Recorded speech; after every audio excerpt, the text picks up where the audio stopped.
Sharda industries हंडेवाडी Pune इथे मी GI कॉन्स्टंटिनो razor wire घेण्यासाठी आलेलो आहे। ते स्वतः मॅन्युफॅक्चरर आहेत, त्यामुळे आपण बघूया की ते बनवलं कसं जातं।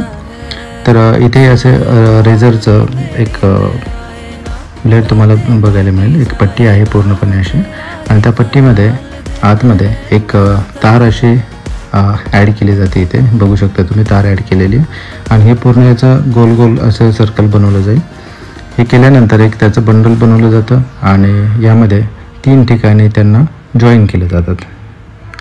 हे जॉईन केल्यानंतर एक बंडल बनवलं जातं। साधारण एक बंडल तुम्हाला 18 ते 20 फुटापर्यंत एरिया कवर करतं, आणि आपलं पारंपरिक जे आपण काटेरी तार लावतो त्यापेक्षा हे जास्त चांगल्या प्रकारे काम करतं, आणि स्वस्त पण आहे। एक बंडल तुम्हाला फक्त 550 रुपयाला मिळतं, ज्यामध्ये 18 ते 20 फुटापर्यंत